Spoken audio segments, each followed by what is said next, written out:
After independence, India imposed high tariffs to protect its local markets and make sure that foreign companies don't enter and make competition for Indian businesses. By the year 1980, India had become the country with the highest tariffs in the world.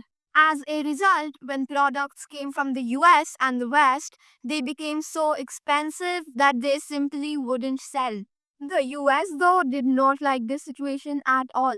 It made every possible effort to make India lower their tariffs so that the US products would sell in the Indian market. Over the following 10 years, through the Bush and Obama administration, they continued to pressure India, though India refused to open its agriculture and dairy markets. Opening the agricultural market was out of question. In fact, in 2012, India imposed a ban on the US poultry and other agriculture items. This ongoing friction between the US and Indian agricultural markets did not escalate too much back then because at that time US was fulfilling its needs through the Chinese market. It continued this way until 2016.